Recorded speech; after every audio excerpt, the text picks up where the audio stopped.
Assalamu alaikum everyone. My name is Ariba Tariq Lutfi and welcome to Sante's weekly broadcast Nazariya, the power of experience. In Nazariya, we talk about glaucoma and doctors' experiences about their practice in daily life. So what we are going to do today is we are going to have a well-renowned ophthalmologist of Pakistan, Dr. Umair Kidwai. He actually recently returned to Pakistan before serving in UK for 7 years. He also worked in Queen Victoria Hospital in UK, where he did special training in Morton glaucoma management. And currently, he is the consultant eye surgeon in Patel Hospital, Karachi, and Al Ibrahim Hospital. So, Assalamu alaikum, Dr. Umair. How are you doing today? And what do you have to say about sharing experiences? Alaikum Assalam. Thanks for the opportunity, Ariba and Sante.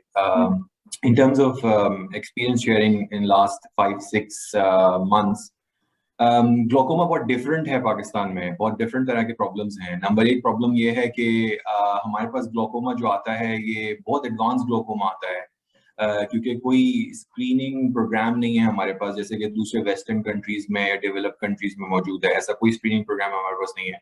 तो patient उस वक्त आता है जब glaucoma इतना advance हो चुका होता है कि उससे नजर पे इफेक्ट आ रहा होता है।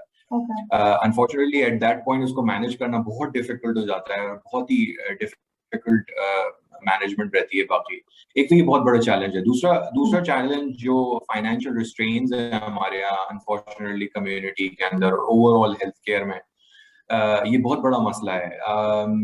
जो ट्रेनिंग में इंग्लैंड से लेके आया, जो एडवांस प्रोसीजर्स की ट्रेनिंग लेके आया, अनफॉर्चुनेटली वो सारे एडवांस प्रोसीजर्स इतने महंगे हैं कि यहाँ पे उनको most of the population, if not all of the population afford नहीं कर सकती। ठीक है, तो ये एक बहुत बड़ा रिस्ट्रेन है उनको स्टैंडर्ड ऑफ केयर प्रोवाइड करने के लिए, क्योंकि फाइनेंसेस नहीं अवेलेबल हैं उनको उस तरह से प्रोविजन बेस्ट केयर की दी जाए। थर्ड बहुत मेजर रिस्ट्रेन जो है वो है लोगों की बहुत ज्यादा अवेयरनेस नहीं है ग्लोकोमा से रिलेटेड। लोग अभी तक भी नजर के खराब होने को ही एक बीमारी समझते हैं, लेकिन ग्लोकोमा जिस तरह से साइलेंट साइट किलर है, लोगों को इसका अंदाजा ही नहीं है और लोग बहुत लाइटली लेते हैं ग्लोकोमा को इवन आफ्टर डायग्नोसिस। बहुत मरतबा मरीजों को स्टार्ट किया जाता है ट्रीटमेंट में और वो उसको स्टॉप करके आ जाते हैं 1 महीने के बाद, ये कह के कि हमको तो सिर्फ 2 हफ्ते की दवा दी गई थी या 1 महीने की दवा दी गई थी, जबकि क्लियर गाइडेंस पे लोग उसको फॉलो नहीं करते। Yes, I agree with that about the awareness के लोगों को अवेयरनेस कम है। तो बेसिकली आपका मेजर स्ट्रगल यहीं से स्टार्ट होता है इन मैनेजमेंट ग्लोकोमा के पेशेंट अवेयरनेस कम है, तो पेशेंट जो है उसको फॉलो थ्रू नहीं करते हैं ट्रीटमेंट को। ओके, अच्छा, आपने डिस्कशन किया है about you serving in UK for 7 years और आपने काफी अर्से वहां से देखा, तो वहां के प्रैक्टिस से यहाँ पे क्या डिफरेंस है? आई थिंक सबसे बड़ा डिफरेंस तो फाइनेंसेस का है, क्योंकि वहाँ हेल्थ केयर बिल्कुल फ्री है। आप बेस्ट पॉसिबल ट्रीटमेंट पेशेंट को ऑफर करते हैं एंड गवर्नमेंट उसके लिए पे करती है। इससे बहुत बड़ा डिफरेंस है। यहाँ पे अगर आप बेस्ट पॉसिबल ट्रीटमेंट पेशेंट को बताएं तो इट्स रियली एक्सपेंसिव और फिर पेशेंट चला जाता है, छोड़ के चला जाता है। यहाँ लोगों को खाने को नहीं है तो वो कहाँ से मतलब ट्रीटमेंट के लिए पैसे निकाल के आएंगे। ये सबसे बड़ी स्ट्रगल है। दूसरा जो अवेयरनेस एजुकेशन जो पेशेंट की है, वो अनफॉर्चुनेटली हमारा बहुत बड़ा तबका अनएजुकेटेड है, जिस तरह से वो हेल्थ केयर को लेते ही नहीं सीरियसली और बेचारे दूसरे इतनी परेशानियों के अंदर हैं कि हेल्थ केयर उनकी प्रायोरिटी में लोअर डाउन दी ऑर्डर आता है। लेकिन इंग्लैंड में ऐसा नहीं है, जाहिर है उनकी हेल्थ उनकी प्रायोरिटी है। Okay, so you also mentioned about glaucoma screening, तो आप उसके बारे में क्या बात करना चाहेंगे glaucoma screening के बारे में, and how do you think it should be established, the screening system of glaucoma? जी अल्हम्दुलिल्लाह, I think I have been privileged with the fact कि मैं प्रोफेसर सालेह मेमन के साथ अल इब्राहिम में काम करता हूँ रिसर्च टीम के साथ, और he has been one of the pioneers जिन लोगों ने डायबिटिक रेटिनोपैथी स्क्रीनिंग एस्टैब्लिश की है। और हम पूरी कोशिश कर रहे हैं कि हम समहाउ ग्लोकोमा स्क्रीनिंग को भी स्टार्ट कर सकें, एटलीस्ट कुछ पौधा बो सकें इससे रिलेटेड। ग्लोकोमा अनफॉर्चुनेटली एक ऐसी बीमारी है जो स्क्रीनिंग के बगैर ऑन टाइम नहीं पकड़ी जा सकती, और बहुत सारा मरीज ऐसा है जो स्क्रीन होके ब्लाइंडनेस से बच सकता है या एटलीस्ट बहुत एडवांस डिजीज को पहुंचने से पहले बच सकता है और उनका ट्रीटमेंट बहुत आसान हो सकता है। तो हम कोशिश कर रहे हैं कि स्टेज 1 के अंदर हम स्क्रीनिंग प्रोटोकॉल्स को सेट करें हमारी कम्युनिटी के लिहाज से, और उसके बाद हम उसके कुछ पायलट प्रोजेक्ट्स रन करें और फिर लेटर ऑन हम इसको एस्टैब्लिश करने की कोशिश करें, जैसे कि डायबिटिक रेटिनोपैथी के स्क्रीनिंग प्रोजेक्ट्स एस्टैब्लिश हुए हैं ऑल अराउंड सिंध। तो इंशाल्लाह कोशिश है, अल्लाह से दुआ है कि इसमें हमारी मदद करें और हम इसको एस्टैब्लिश कर सकें। Okay, that's such a wonderful thing that you guys are doing. It's a good project and an initiative. I think it will be successful. Let's talk about minimally invasive glaucoma surgery and its importance, because we have discussed that it is an important part. I would like you to talk about it more. So, मैं थोड़ा सा बताना चाहूँगा minimally invasive glaucoma surgery. ये एक ऐसा concept है जो कि वेस्ट में या डेवलप कंट्रीज में बहुत ज्यादा फ्लरिश कर चुका है ग्लोकोमा मैनेजमेंट के अंदर, लेकिन अनफॉर्चुनेटली पाकिस्तान में, इंडिया में, साउथ एशिया में अभी इसको इतनी इनकरेजमेंट नहीं मिली है।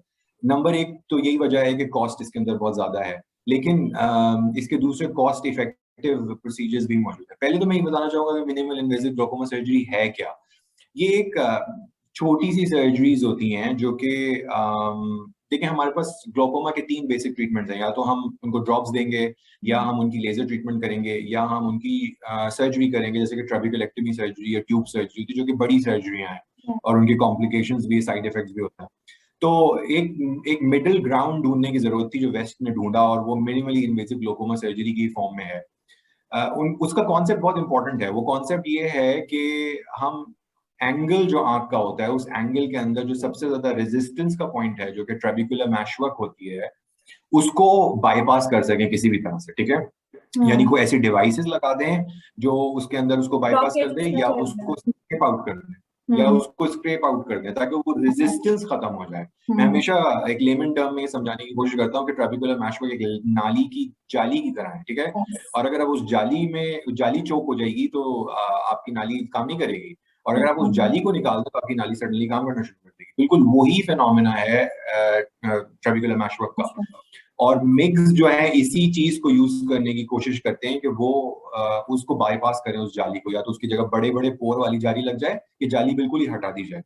अब ये सर्जरी क्यों की जाए? जाहिर है आंख के अंदर जाना होता है सर्जरी के लिए।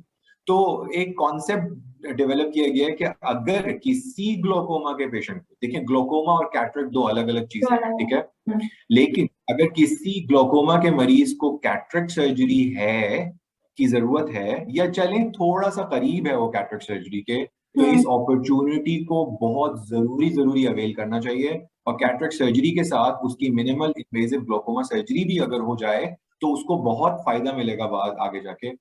हमने बहुत सारी स्टडीज की हैं, बहुत सारी स्टडीज हमारी पब्लिश होने वाली हैं इसके ऊपर, और बहुत सारी हो रही हैं। उसमें ये बात साबित की गई है कि वो मरीज जिनको कैटरेक्ट सर्जरी की गई और उसके साथ साथ उनको मिनिमली इन्वेसिव ग्लोकोमा सर्जरी भी की गई, उनमें से बहुत कम को आगे जाके ट्रेबिकुलेक्टमी या एडवांस ग्लोकोमा सर्जरी की जरूरत पड़ी। तो हम इस छोटे से प्रोसीजर, क्योंकि देखिए कैटरेक्ट आजकल एक बहुत आसान प्रोसीजर समझा जाता है, बिल्कुल ऐसे ही मिनिमली इन्वेसिव ग्लोकोमा सर्जरी है, और अगर वो करने से उनको ट्रेबिकुलेक्टमी की जरूरत नहीं हो तो एक बहुत अच्छी अपॉर्चुनिटी है। मैं इसमें जो इंपॉर्टेंट मैसेज देना चाहता हूँ वो ये है कि देखें, हर एक कैटरेक्ट करना चाहता है, करें, आप कैटरेक्ट जरूर करें, अच्छी बात, लेकिन अगर आप किसी ग्लोकोमा के पेशेंट का कैटरेक्ट सर्जरी करने जा रहे हैं तो आई थिंक एक दफा ये बात सोचें कि क्या मैं इसके लिए कोई एक्स्ट्रा प्रोसीजर कर सकता हूँ मिनिमली इन्वेसिव ग्लोकोमा सर्जरी, ताकि इसको फायदा पहुंचे, भले वो स्टेबल ग्लोकोमा ही क्यों ना हो। ठीक है, आगे जाके अगर वो 2 ड्रॉप्स पे स्टेबल है तो वो हो सकता है 1 ड्रॉप पे आ जाए, अगर वो 1 ड्रॉप पे स्टेबल है तो वो हो सकता है बगैर ड्रॉप के स्टेबल रहे। तो मैं हर एक को ये एडवाइस करूंगा कि देखें, अगर आप उसकी कैटरेक्ट सर्जरी करने जा रहे हैं किसी भी ग्लोकोमा के पेशेंट की, चाहे वो स्टेबल हो अनस्टेबल हो, तो आप ये जरूर सोचें कि ये एक अपॉर्चुनिटी है जिसको मिस नहीं करना है। कैटरेक्ट सर्जरी के साथ उसकी एक माइनर सी ग्लोकोमा सर्जरी भी की जा सकती है, जिसको मिनिमली इन्वेसिव ग्लोकोमा सर्जरी कहते हैं, और उससे उसका प्रेशर बहुत नीचे आ सकता है, बहुत बेहतर हो सकता है, और आगे वो ट्रेबिकुलेक्टमी से बच सकता है। अगर आप वो सर्जरी नहीं कर सकते, आप ट्रेन नहीं है, तो आप किसी ग्लोकोमा एक्सपर्ट के पास भेज दीजिए, ताकि वो इस अपॉर्चुनिटी को मिस ना करें। वेस्ट में आजकल इस बात को समझा जा रहा है कि आज से 5 साल के बाद ये सर्जरीज इतनी कॉमन हो जाएंगी कि अगर किसी ग्लोकोमा के पेशेंट को कैटरेक्ट है की सर्जरी हुई और उसका मिनिमली इन्वेसिव ग्लोकोमा सर्जरी उस वक्त नहीं की गई, तो वो हो सकता है 5 साल के बाद जो है वो डॉक्टर के अगेंस्ट लीगल एक्शन लेके भाई मेरी क्यों नहीं की गई। ये इतनी इंपॉर्टेंट एलिमेंट है। तो प्लीज जो जनरल ऑफ्थल्मोलॉजिस्ट हैं उस अपॉर्चुनिटी को जरूरी समझें, और ये बहुत इंपॉर्टेंट अपॉर्चुनिटी है जिसको मिस नहीं करना चाहिए। अब जो दूसरी इंपॉर्टेंट बात है वो ये है कि ठीक है, जो डिवाइसेस अवेलेबल हैं, जो रिकग्नाइज डिवाइसेस हैं, वो बहुत महंगी हैं, तो वो हमारी most of the population avail नहीं कर सकती। लेकिन अगर आप YouTube चैनल देखें तो वो भरा हुआ है इस तरह की टेक्निक्स से, जो कि बहुत ही चीप टेक्निक्स है मिनिमली इन्वेसिव ग्लोकोमा सर्जरी की, और उनको किया जा सकता है, उनको परफॉर्म किया जा सकता है। अगेन अपॉर्चुनिटी है जो मिस नहीं करनी।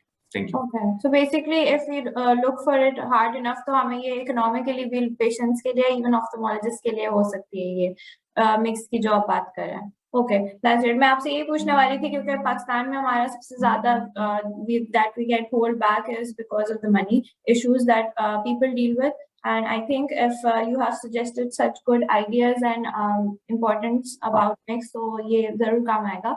Recently ये काफी discussion में आता है कि laser treatments जो है वो काफी popularity gain कर रहे हैं। So what do you have to say about that specifically? जी हाँ, अब ये अगेन एक पहले एक जमाने में एक डिफरेंट तरह की लेजर हुआ करती थी जिसको हम ALT कहते थे, आर्गन लेजर ट्रेबेकुलर प्लास्टी। उसके कुछ साइड इफेक्ट ज्यादा थे, तो वो थोड़ी थोड़ी करके खत्म हो गई। लेकिन फिर देन एक रिलेटिवली डिफरेंट लेजर बनाई गई जो SLT कहलाती है, सेलेक्टिव लेजर ट्रेबेकुलर प्लास्टी। वो शुरू में इंट्रोड्यूस हुई लेकिन बहुत ज्यादा सक्सेसफुल नहीं रह सकी। लेकिन फिर later on recently last 5-6 years के अंदर बहुत अच्छा डेटा पब्लिश हुआ है वेस्टर्न वर्ल्ड से, जिसमें उन्होंने दिखाया कि SLT can work sometimes at least like a drop और मोर देन दैट, ठीक है। और कभी कभी बहुत ज्यादा 2 ड्रॉप के बराबर प्रेशर को नीचे लेके आ सकती है, ठीक है। तो एक SLT एक और बहुत ही सेफ प्रोसीजर है। कम से कम मैंने जितनी की हैं, बहुत सारी की हैं, उसके अंदर मैंने I haven't come across any major side effect. बहुत सिंपल प्रोसीजर है, पेनलेस प्रोसीजर है, और बहुत आसानी से किया जा सकता है, और उससे भी प्रेशर को नीचे लाया जा सकता है। तो मैं समझता हूँ अगेन इट्स एन अपॉर्चुनिटी के जो भी ग्लोकोमा मैनेज कर रहे हैं, देखिए आप ड्रॉप्स तो दे सकते हैं, ठीक है, लेकिन देखिए ड्रॉप्स का भी वही मसला है कि हमारा पेशेंट ऑलरेडी इतना फाइनेंशियली स्ट्रेच्ड है कि वो ड्रॉप्स हर महीने खरीदेगा तो उसके लिए और ज्यादा प्रॉब्लम हो रही है, और यही कंप्लायंस पे भी इफेक्ट लग के आता है, ठीक है। कि वो कहते हैं चलो ठीक है, इस दफा 1000 रुपए के ड्रॉप नहीं खरीदा तो ठीक है, चलो खाना खा लेंगे उसके बजाय, या जो भी वट, लेकिन वो इसकी इंपॉर्टेंस नहीं समझ रहे। लेकिन ऑन द अदर हैंड अगर आप उनकी SLT लेजर कर दें तो इट इज क्वाइट पॉसिबल कि वो कम से कम 3 ड्रॉप के बजाय 2 ड्रॉप पे आ जाए। तो SLT कभी तो 3 ड्रॉप से 2 ड्रॉप पे भी लेके आ सकती है, 1 ड्रॉप पे भी लेके आ सकती है। कभी कभी वो पेशेंट्स जो 1 ड्रॉप पे स्टेबल ग्लोकोमा में, उनकी भी अगर SLT की जाए तो उनके ड्रॉप फ्री भी उनका वही प्रेशर हो सकता है जो ड्रॉप्स के साथ था। SLT बहुत सक्सेसफुली वर्ल्ड में, और आई थिंक इसको अब हमें ज्यादा से ज्यादा प्रोवाइड करने की जरूरत है अपने मुल्क के अंदर भी। अनफॉर्चुनेटली बहुत कम सेंटर्स के पास SLT अभी तक अवेलेबल है। इसमें जो प्रॉब्लम है वो सिर्फ ये है कि SLT हमेशा नहीं चलती रहती। SLT का जो इफेक्ट है वो वेयर ऑफ हो सकता है, कभी 6 महीने में, कभी 6 साल में, कभी 2 साल में। तो ये मरीज को बताना बहुत जरूरी है कि देखें SLT का अगर इफेक्ट वेयर ऑफ हो रहा होगा तो हमें दोबारा SLT भी करनी पड़ेगी, ठीक है।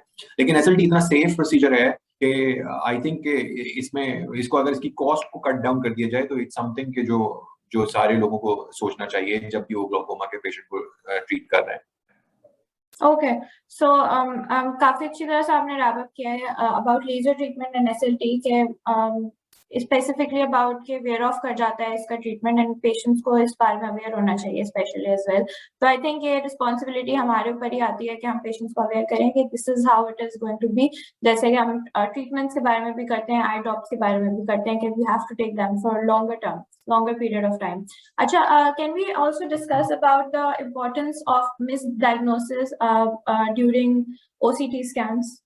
देखिए ये बहुत अच्छा कि आपने ये सवाल किया, और जैसा आपने बोला था कि पाकिस्तान के एक्सपीरियंस से रिलेटेड एक अनफॉर्चुनेटली एक बहुत बुरा एक्सपीरियंस जो इतने अरसे में मैंने देखा वो ये था कि हमारे पाकिस्तान की प्रैक्टिस ऐसी है कि आपके पास यू कम अक्रॉस पेशेंट्स जो डिफरेंट सेंटर्स में ट्रीट हुए हुए होते हैं, ठीक है, और वो आपके पास कभी कभी आते हैं सेकंड ओपिनियन के लिए या इधर उधर से रेफरल होके। और अनफॉर्चुनेटली मैंने ये देखा है कि जो बहुत सारी जो पॉपुलेशन है आई डॉक्टर्स की, वो मिसडायग्नोसिंग कर रहे हैं बाय लुकिंग एट OCTs, ठीक है। OCTs जो जनरल जो ग्लोकोमा के OCT होते हैं वो हमें बताता है कि या तो RNFL जो रेटिनल नर्व फाइबर लेयर है वो पूरी ग्रीन है या पूरी रेड है, या कुछ पार्ट रेड है या कुछ पार्ट एम्बर है उसका, ठीक है।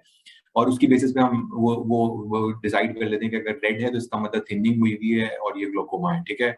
और अगर एम्बर है तो इसका मतलब बॉर्डर लाइन है और ये ग्लोकोमा हो सकता है, ठीक है। और अगर ग्रीन है तो ये ग्लोकोमा नहीं है, ठीक है। Okay. आई थिंक बहुत इंपॉर्टेंट बात इसके अंदर है और मैसेज है, आई होप के मतलब लोग इस बात को समझ सके कि ओसीटी एक अच्छा टूल जरूर है, लेकिन प्लीज इसके ऊपर डायग्नोसिस ना बनाएं, ठीक है, क्योंकि ये बहुत मिसलीडिंग हो सकता है। इसमें बड़े ही रिलायबिलिटी फैक्टर्स हैं जिनको देखना बहुत जरूरी है। थोड़े से रिलायबिलिटी फैक्टर्स ऊपर नीचे होने से आपको एक ग्रीन आरएनएफएल बिल्कुल रेड नजर आ सकती है या बिल्कुल एम्बर नजर आ सकती है, और पेशेंट बेचारा अननेसेसरी ड्रॉप्स यूज कर सकता है, ठीक है।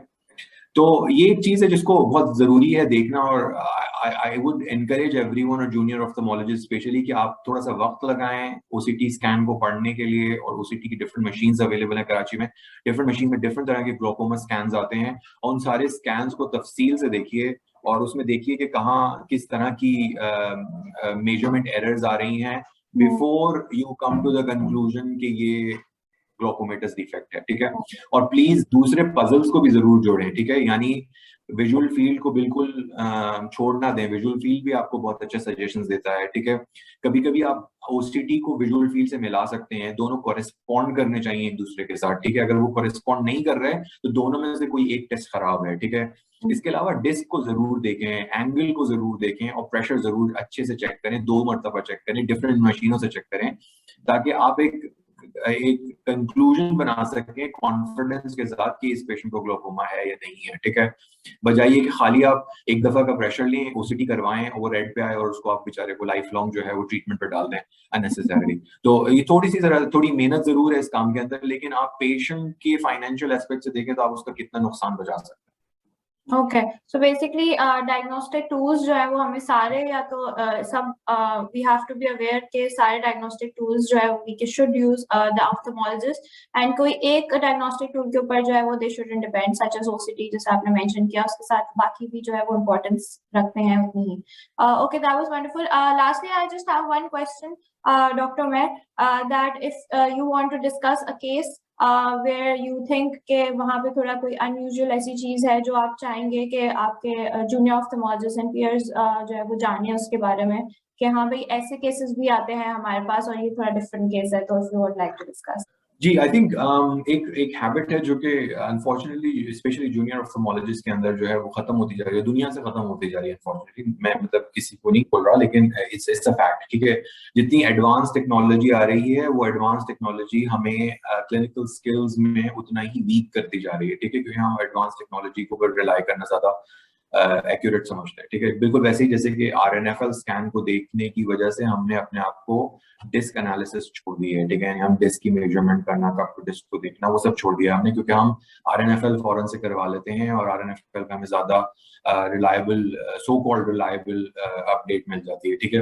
बिल्कुल ऐसे ही एक बुरी हैबिट डेवलप हो रही है हम सब के अंदर, वो है एंगल को ना देखने की हैबिट, गोनियोस्कोपी ना करने की हैबिट, ठीक है। क्योंकि अब हमारे पास बड़े फैंसी इंस्ट्रूमेंट्स आ गए हैं जो कि एंगल की ओसीटी कर सकते हैं, और हम एंगल की ओसीटी करके समझते हैं कि एंगल ओपन है, लेकिन अनफॉर्चुनेटली वो ओपन नहीं होता, ठीक है। एक और मिसकंसेप्शन ये है कि वो लोग जिनकी कैटरेक्ट सर्जरी हुई है कि उनका एंगल ओपन ही होता है, नहीं, ऐसी बात नहीं है, ठीक है। तो आई कम अक्रॉस पेशेंट, और स्पेशली एक पेशेंट था जिसको मैंने देखा, और वो सूडोफेकिक था, यानी उसकी कैटरेक्ट सर्जरी पहले हुई थी, और वो ओपन एंगल की बेसिस पे उसकी ट्रीटमेंट चल रही थी काफी अरसे से, और उसका एक स्कैन भी हुआ था एंटीरियर सेगमेंट का जो कि अपेरेंटली ओपन लग रहा था। लेकिन जब गोनियोस्कोपी की मैंने, तो उस गोनियोस्कोपी के अंदर उसका फुल 360 डिग्री एंगल क्लोजर था, पेरिफेरल एंटीरियर साइनिकी था, ठीक है। यानी इस पेशेंट को, अब आपको पता है कि इसको मजीद मेडिकल मैनेजमेंट की जरूरत नहीं है, ये मेडिकल मैनेजमेंट में मैनेज नहीं हो सकता इसका हाई प्रेशर, इसको आपको सर्जिकल मैनेजमेंट की तरफ लेके जाना है। तो आई थिंक जो की पॉइंट है वो ये है कि प्लीज जो बेसिक्स है उनको ना छोड़ें, स्पेशली गोनियोस्कोपी को ना छोड़ें, और हर ग्लोकोमा के पेशेंट की गोनियोस्कोपी जरूर करें। गोनियोस्कोपी कोई ऐसी स्किल नहीं है जिसको सीखने में बहुत वक्त लगे, और बहुत आसानी से आप सीख सकते हैं। बहुत अच्छा लिटरेचर अवेलेबल है ऑनलाइन जिसको आप देख सकते हैं, और यूट्यूब के आने के बाद तो मेडिकल लर्निंग एक नए लेवल पे पहुंच चुकी है। तो आप उसमें वीडियोस देखिए, आप अपने आप को इम्प्रूव कीजिए गोनियोस्कोपी में, हर पेशेंट की गोनियोस्कोपी कीजिए जो स्पेशली ग्लोकोमा सस्पेक्ट हुई है, ग्लोकोमा डायग्नोसिस के साथ आ रहा हो, और फिर फैसला करें कि आपको क्या करना है, ठीक है। तो प्लीज जो जूनियर ऑफ्थल्मोलॉजिस्ट है, मैं तो बहुत स्ट्रांगली रेकमेंड करूंगा कि थोड़ा सा खर्चा जरूर होता है, लेकिन आप अपना एक गोनियो लेंस खरीद के रखिए, एक अपना 90 डायोड का खरीद के रखिए, 78 डायोड का खरीद के रखिए, और इन मरीजों को देखिए, हर मरीज को देखिए, ताकि you will improve your gonioscopy skill और आगे आप बेहतर फैसला उसके लिए कर सकें। अब इस पेशेंट की एग्जाम्पल अगर लेके चलें तो ये अगर पूरी लाइफ भी अपनी ड्रॉप्स इस्तेमाल करता रहे तो इसका ग्लोकोमा कंट्रोल नहीं होगा, इट विल गेट वर्स, ठीक है। तो इसलिए बहुत जरूरी है कि आप उसकी गोनियोस्कोपी करके इस कंक्लूजन पे पहुंच जाएंगे, नहीं, ही नीड्स सर्जिकल मैनेजमेंट, और आगे इसका मेडिकल मैनेजमेंट नहीं कर सकते। Okay. So that's what it is. Thank you. Okay, thank you so much, Dr. Meher. Thank you for your time. Thank you for your amazing suggestions. और आपने जो है वो काफी अच्छी तरह से काफी चीजें explain की हैं, and I think people would really appreciate you sharing your experience on Nazariya with us and also the junior ophthalmologists and your peers. So lastly, I just would like you to say a few words regarding promoting experience sharing and learning as well. बस I think what's important is के अपनी नीयत अच्छी रखें काम करने के लिए, और आपकी नीयत अच्छी होगी तो अल्लाह ताला आपको और आसानी देंगे और आपके कामों में बरकत आएगी। थोड़ी फिलोसॉफिकल बात है, लेकिन I think it's very important, और एज अ सर्जन हम लोगों के लिए थोड़ी फिलोसॉफिकल बातें बहुत जरूरी होती हैं। तो सबसे पहले तो इम्पोर्टेंट बात है कि अपनी नीयत अच्छी रखिए, पेशेंट को अच्छी से अच्छी सर्विस प्रोवाइड करने की कोशिश कीजिए, इररिस्पेक्टिव कि वो किस फील्ड की हो, ग्लोकोमा हो या नॉन ग्लोकोमा हो। और दूसरी चीज ये कि अपने अंदर हमेशा प्रोफेशनल डेवलपमेंट की जो अर्ज है उसको जिंदा रखिए, और अपने आप को इम्प्रूव करने की कोशिश करते रहें। बहुत सारे रिसोर्सेज हैं जिससे इम्प्रूव आप अपने आप को कर सकते हैं, ठीक है। हमारे पास बहुत अमेजिंग ऑफ्थल्मोलॉजिस्ट इस मुल्क के अंदर मौजूद हैं, हमें किसी भी तरह से कोई कमी नहीं ऑफ्थल्मोलॉजिस्ट की। यहाँ पे इतने अच्छे अच्छे ऑफ्थल्मोलॉजिस्ट हैं, इतने स्किल्ड लोग हैं, उनके साथ जाएं, सीखें। आपकी नीयत अच्छी होगी तो इंशाल्लाह अल्लाह ताला आसानी करेंगे, you will learn a lot and serve the community in the best way, inshallah. Okay, thank you so much, Dr. Meher. Good to see you, and Allah Hafiz. Thank you.